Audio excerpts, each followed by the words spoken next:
Welcome to our Facebook Live that we're doing today, where I'm going to be sharing information with you about the postgraduate student loan that was launched by the government earlier this year.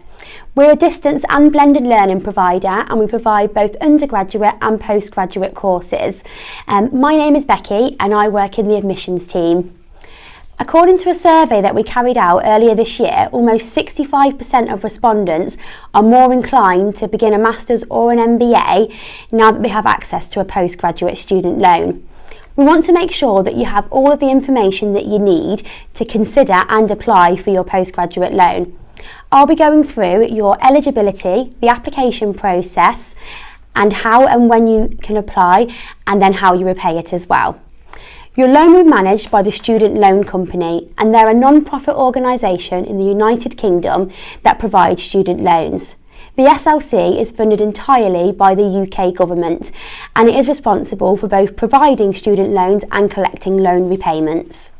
To be eligible for this loan, you must be aged under 60 when you begin your course, be studying at any university with degree awarding powers in England, Scotland, Wales or Northern Ireland, and you must not have already completed a master's degree or a PhD.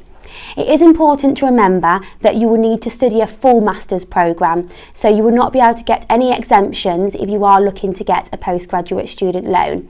So for example, if you've got a level 7 qualification that you are looking to top up to an MBA, then you'd not be able to get the student loan. You would need to self-fund your studies.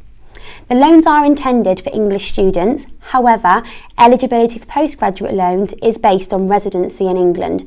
Therefore, Scottish, Welsh or Northern Irish students are also eligible, providing that you've lived in England for at least 3 years for a reason other than study. A student who normally lives elsewhere in the United Kingdom who moves to England specifically to study will be ineligible for the postgraduate student loan. Students from the EU, EEA or Switzerland are eligible if you have lived in the UK for at least 3 years for a reason other than study. Non-EU students are not eligible for the loan unless you have the right to reside permanently in the UK, for example having refugee status. Loans are worth a maximum of £10,000, and at Arding University we aim to price our postgraduate products so that they are affordable within the new loan scheme. You're under no obligation to spend the loan on the tuition fees, so you can choose how you choose to spend the funds, so you can use it for the course or the cost of living. The loan is paid directly to you by the Student Loans Company in 3 instalments per year over 2 years. And payments will begin once your registration has been confirmed by us to the Student Loan Company. Your loan instalments will stop if you do choose to leave the programme early, or if you transfer to a different course that's not eligible for the postgraduate student loan. You must also ensure that you do continue to remain eligible for your postgraduate loan. Now, to have the postgraduate student loan, you do need to complete the programme within 2 years, and we do have to report back to the Student Loan Company at the end of your first year of study, just to make sure that you are on track to complete. So it is really important that you do remain eligible to study it.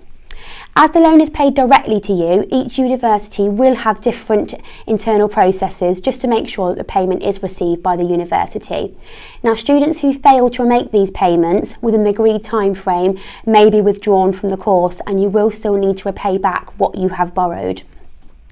You're able to make your application with student finance as soon as you have got an application in with us and that you have spoken to your student admissions advisor here. Now, your payments won't begin before your registration is confirmed, and you must complete the application form and submit it to Student Finance England. The quickest way of doing this is online with Student Finance, and you can do this at their website, which is gov.uk. Now, to apply, there are a few things that you will need to have handy. You'll need your passport, your national insurance number, you'll need the details of the course that you want to study, details of your bank account, and you'll need to decide on how much you want to borrow. And again, you can borrow up to £10,000. Now, once you've submitted your application to Student Finance, you'll need to print off and sign your signed declaration form. and then you'll need to send this back to Student Finance.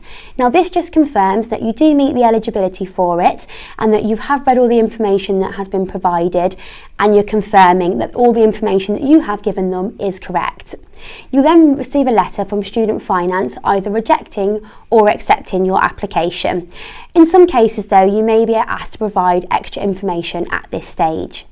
Now you may also need to provide the names and addresses of 2 contacts at a later stage. One who normally should be a relative, a partner, next of kin or guardian, but your loan contacts must not live at the same address as you.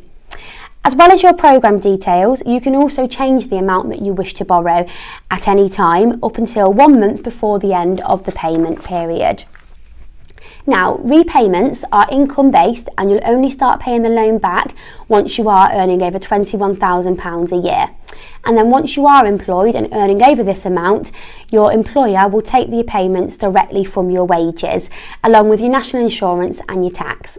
Now, if you're self-employed, HM Revenue and Customs will calculate how much you need to repay on completion of your self-assessment tax return.